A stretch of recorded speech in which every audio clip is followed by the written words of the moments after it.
Hi കുട്ടീസ്, ഇന്ന് നമുക്കൊരു get ready with me ആയാലോ? ഒരു simple get ready with me. Okay, come on. എൻ്റെ ലിപ്പിൻ്റെ താഴെ ഒരു ചെറിയ പിമ്പിൾ ഇരിക്കുന്നുണ്ട്, ഭയങ്കര ഇറിറ്റേഷൻ. അപ്പോൾ ഫസ്റ്റ് നമ്മൾ എൻ്റെ പ്രൊഡക്റ്റ് ഐറ്റംസ് എടുക്കാം. ഞാൻ യൂസ് ചെയ്യുന്നത് ഡോക്ടർ റഷ്യലിൻ്റെ ഐറ്റംസ് ആണ് കേട്ടോ. അപ്പോൾ ഫസ്റ്റ് ഞാൻ യൂസ് ചെയ്തത് ഡോക്ടർ റഷ്യലിൻ്റെ ഒരു 24 കാരറ്റ് ഗോൾഡിൻ്റെ പ്രൈമർ സിറമാണ് യൂസ് ചെയ്തത്.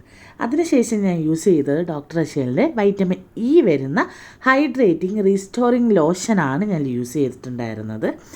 ഇതിപ്പോൾ ഈ ഇടയായിട്ട് ഞാൻ കുറച്ച് യൂസ് ചെയ്യുന്നുണ്ട്. എനിക്ക് നല്ല ഒരു സ്കിൻ ഫീൽ ചെയ്യുന്നുണ്ട് ഇപ്പം. അതിനുശേഷം ഞാൻ യൂസ് ചെയ്തത് ഡോക്ടർ റഷ്യലിൻ്റെ ഒരു ഡേ ക്രീമായിരുന്നു കേട്ടോ. ഇതിൽ വന്നിട്ട് നയസിനമേഡൊക്കെ വരുന്നിട്ടുള്ള ഒരു ഡേ ക്രീമാണ്. അതിനുശേഷം ഞാൻ പിന്നെ യൂസ് ചെയ്തത് ഡോക്ടർ റഷ്യലിൻ്റെ ഒരു സൺസ്ക്രീനായിരുന്നു. SPF PA+++ വരുന്നൊരു 50യുടെ ഒരു സൺസ്ക്രീമാണ്. വൈറ്റമിൻ സി ഒക്കെ ആഡ് ചെയ്തിട്ടുണ്ട്. പിന്നെ വന്നിട്ട് ഞാൻ യൂസ് ചെയ്തത് ഒരു ഇതാണ് BB ക്രീമായിട്ടോ. അതും വന്നിട്ട് ഒരു പെർഫെക്റ്റ് കവറിങ് ഒക്കെ ഉള്ളവരാണ്.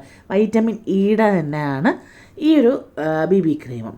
അപ്പം ഇത്രയാണ് ഞാൻ യൂസ് ചെയ്തത്. പിന്നെ ലിപ്സ്റ്റിക്കും കാജലും യൂസ് ചെയ്തിട്ടുണ്ടായിരുന്നു. പിന്നെ പൗഡർ ഇടണം എന്നുള്ളൊരു ചെറിയൊരു എനിക്കിതുള്ളത് കൊണ്ട് ഞാൻ ചെറുതായിട്ടൊന്ന് പൗഡർ ഇട്ടിരുന്നു.